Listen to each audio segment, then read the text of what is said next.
ಎಲ್ಲ ರೋಗ ಬಿದ್ದು ಹೋಗ್ಬಿಟ್ಟೈತೆ. ದಯವಿಟ್ಟು ಯಾರು ಹಾಕ್ಬೇಡಿ ನಿಮ್ಮ ದಾಳಿಂಬಿನ. ಎಲ್ಲ ರೇಷ್ಮೆನೆ ಬೆಳೀರಿ.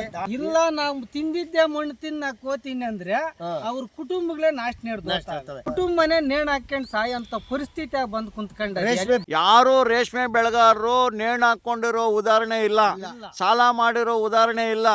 20 ದಿನಕ್ಕೆ ನಿಮ್ಗೆ ದುಡ್ಡು ಬರ್ತಕ್ಕಂತ ಬೆಳೆ ಯಾವ್ದಾದ್ರು ಇದ್ರೆ ಕೇವಲ ರೇಷ್ಮೆ ಬೆಳೆ ಮಾತ್ರ. ರೇಷ್ಮೆ ಬೆಳೆ ಸುಮಾರು 4-5 ವರ್ಷದಿಂದ ಮಾಡ್ತಾ ಇದ್ದೀನಿ ನಾನು ಹೊಸದಾಗಿ. ಆಯ್ತು, ಒಳ್ಳೆ ಇನ್ಕಮ್ ಇದೆ. ಆಮೇಲೆ ಇನ್ನು ಬೇರೆ ತೋಟಗಳಿಂದ ಅನನುಕೂಲ ಆಗಿದೆ ನಮ್ಗೆ. ಯಾಕೆ ಅಂದರೆ ಇದು ದಾಳಿಂಬೆ ಬಂದುಬಿಟ್ಟು ಎಲ್ಲ ಔಷಧಿ ಬಿದ್ದು ಬೇರೆ ತೋಟಗಳೆಲ್ಲ ಕಿತ್ತಾಕ್ಬಿಟ್ರು. ಇವಾಗ ನೋಡಿದ್ರೆ KG ಹುಡುಕ 900 ರೂಪಾಯಿ ಆಗಿದೆ.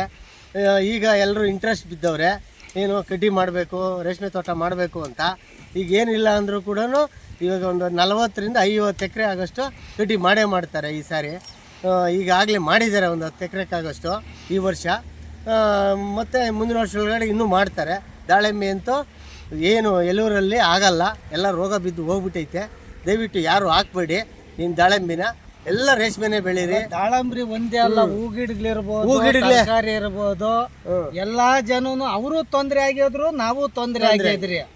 ಮೇಯ್ನ್ ಇವಾಗ ನಮ್ಗೆ ಬೇಕಾಗಿರೋಂಥದ್ದು 22 ಮಾಡ್ಕೊಂಡ್ರೆ ಅವ್ರ ಹೆಂಡತಿ ಮಕ್ಕಳಕ್ಕೆ ಏನು ತೊಂದರೆ ಆಗದ್ರು ಜೀವನ ಮಾಡ್ಕೊಂಡು ಹೋಗೋಂಥ ದಾರಿ ಅದೇ ಅಂದನ್ಯ ನೆಮ್ಮದಿಯಾಗಿ ಇರ್ತಾರೆ ಜನ. ಇಲ್ಲ ನಾವು ತಿಂದಿದ್ದೆ ಮಣ್ಣು ತಿನ್ನ ಕೋತೀನಿ ಅಂದ್ರೆ ಅವ್ರ ಕುಟುಂಬಗಳೇ ನಾಶ ನೀಡ್ತವೆ. 5 ಕುಂಟೆ 10 ಕುಂಟೆ ಜಮೀನು ಮಾರಾಟಕ್ಕೆ ಬಂದಿರೋಂಥ ಪರಿಸ್ಥಿತಿ ಬಂದ್ಬಿಟ್ಟದೆ ಎಲ್ಲಿರೊಳಗಡೆ. ಹೂವಿನ ಗಿಡ ಹಾಕಿ ದಾಳಿಂಬೆ ಕೂಡ ಹಾಕಿ ಅದೇ ರೇಷ್ಮೆ ಮಾಡೋ ಹೊತ್ನಾಗ ಒಂದು ಚೂರು ಇನ್ನ 10 ಕುಂಟೆ ಕೊಂಡ್ಕೊಂಡವ್ರು. ನಮ್ಮ ತಾಯಿಗ್ಲಿ ಯಾರು ನಮ್ ಕಿಟ್ಟು ಕೊಣಗ್ಸಲ್ಲ. ಆಮೇಲೆ ತಾಯಿ ತಂದೆನು ಚೆನ್ನಾಗಿ ನೋಡ್ಕೊಂಡು ಮಕ್ಕಳು ಬಂದ್ಬಿಟ್ಟು ಅವ್ರವ್ರ ಮನೆಯೊಳಗ ಇಟ್ಟಕ್ಕ ಮಕ್ಕಳನ್ನ ಒಣಗಿಸ್ಕೊಂಡು ಇಲ್ದಿದ್ದೋಗಿ ಸಿಟಿ ಒಳಗೆಲ್ಲಾನು ಸಾಲ ಓಲಗಳು ಮಾಡಿಬಿಟ್ಟು 5 ಕುಂಟೆ 10 ಕುಂಟೆ ಜಮೀನ್ ಮಾರೋ ಮಟ್ಟಕ್ಕೆ ತಕೊಂಬಂದಿಕ್ಕೆ ಅವ್ರೆ.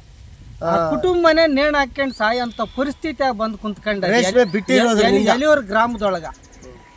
ಈಗ ರೇಷ್ಮೆ ಮಾಡಿ ಯಾರಾದ್ರೂ ಸಾಲಗಾರರಾಗಿದ್ದಾರಾ? ಇಲ್ಲ, ಸಾಲಗಾರರನ್ನು ಪ್ರಶ್ನೆನೇ ಇಲ್ಲ. ಹೂವು ಬೆಳೆ ಮಾಡಿ, ದ್ರಾಕ್ಷಿ ಮಾಡಿ, ದಾಳಿಂಬೆ ಮಾಡಿ ನಿಮ್ಮೂರಲ್ಲಿ ಎಷ್ಟು ಜನ ಸಾಲಗಾರರಾಗಿದ್ದಾರೆ? ಸುಮಾರು ಒಂದು 200 ಜನ ಆಗಿದ್ದಾರೆ. ಈಗ ಆಲ್ರೆಡಿ ನಮ್ಮೂರೊಳಗ 106 ಕೋಟಿ ಸಾಲ ಇದೆ. ಅದೇ ದೊಡ್ಡ ತಂದೆಗಳಿದ್ದಾಗ 5 ಲಕ್ಷ 10 ಲಕ್ಷ ಹುಡ್ಕೊಂಬೇಕಾಗಿತ್ತು ಊರೆಲ್ಲಾನು. ಈಗಿನ ಮಕ್ಕಳು ಬಂದು 106 ಕೋಟಿ ಸಾಲ ಮಾಡ್ಯವ್ರೆ. ಅದಕ್ಕೆ ನಾನು ಏನು ಹೇಳ್ತೀನಿ ನೋಡಿ, ನಿಮ್ಮದು ರೇಷ್ಮೆ ಗ್ರಾಮ ಬ್ರಿಟಿಷರ ಕಾಲದಿಂದ ಎಲಿಯೂರು ಗ್ರಾಮದಲ್ಲಿ ರೇಷ್ಮೆ ಇದೆ. ನಿಮ್ಮ ತಾತ ಮುತ್ತಾತನ ಕಾಲದಿಂದನೂ ರೇಷ್ಮೆನೇ ಬೆಳಿತೀರಿ. ಯಾರು ರೇಷ್ಮೆ ಬೆಳೆಗಾರರು ನೇಣು ಹಾಕೊಂಡಿರೋ ಉದಾಹರಣೆ ಇಲ್ಲ, ಸಾಲ ಮಾಡಿರೋ ಉದಾಹರಣೆ ಇಲ್ಲ. 20 ದಿನಕ್ಕೆ ನಿಮಗೆ ದುಡ್ಡು ಬರ್ತಕ್ಕಂಥ ಬೆಳೆ ಯಾವುದಾದ್ರೂ ಇದ್ರೆ ಕೇವಲ ರೇಷ್ಮೆ ಬೆಳೆ ಮಾತ್ರ. ಹಾಗಾಗಿ ನಾನು ಎಲಿಯೂರು ಗ್ರಾಮದಲ್ಲಿರೋ ಎಲ್ಲ ರೈತರಿಗೆ ನಮಸ್ಕಾರ ಮಾಡ್ಕೊಂಡು ಕೇಳ್ಕೊಳ್ತೀನಿ, ರೇಷ್ಮೆ ಬಿಡಬೇಡಿ. ಅಕ್ಕಪಕ್ಕ ರೈತರು ಯಾರೂ ದಯವಿಟ್ಟು ಈ ದಾಳಿಂಬೆ ಮತ್ತು ಹೂವು ಅದರಿಂದ ಔಷಧಿ ಎಷ್ಟು ಸಿಂಪಡಣೆ ಮಾಡ್ತೀರಿ, ಆರೋಗ್ಯದ ಮೇಲೆ ದುಷ್ಪರಿಣಾಮ ಆಗಿ ಈಗ ಕ್ಯಾನ್ಸರ್ ಅತಿ ಹೆಚ್ಚಿನ ಜನಗಳಲ್ಲಿ ಕ್ಯಾನ್ಸರ್ ಬರೋದಕ್ಕೆ ಕಾರಣ ಔಷಧಿ ಸಿಂಪಡಣೆ ಮಾಡೋದು. ಅದಕ್ಕೋಸ್ಕರನೇ ಕ್ಯಾನ್ಸರ್ ಜಾಸ್ತಿ ಬರ್ತಾ ಇದೆ.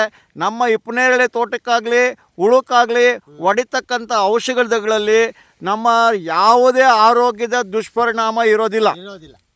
ಇದನ್ನು ದಯವಿಟ್ಟು ಎಲ್ಲ ರೈತರು, ನೀವು ಅಕ್ಕಪಕ್ಕ ರೈತರಿಗೆ ಎಲ್ಲರಿಗೂ ಮನವರಿಕೆ ಮಾಡಬೇಕು ಅಂತ ನಾನು ಕೇಳ್ಕೊತೀನಿ. ಅಲ್ಲ, ಈಗ ಬೇರೆ ಊರುಗಳಿಗೆಲ್ಲಾನು ಹೆಣ್ಣು ಕೊಡೋದಕ್ಕೆ ರೆಡಿ ಆಗಿ ಬರ್ತಾವ್ರೆ.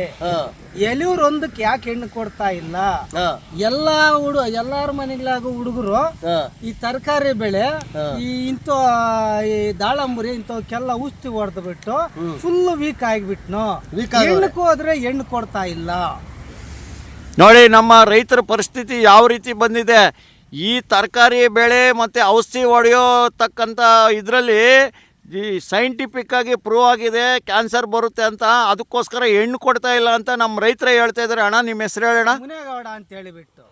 ಸರಿ ಅಣ್ಣ, ನಮಸ್ಕಾರ. 80ರಿಂದ 100 ಜನ ಆಲ್ರೆಡಿ ನಮ್ಮೂರಾಗ ಹುಡುಗರು ಅಲ್ಲಿ ಇಲ್ಲಿ ಬೀದಿಗಳೊಳಗೆ ಓಡಾಡೋಂಥ ಪರಿಸ್ಥಿತಿಗೆ ಬಂದಾಯ್ತು.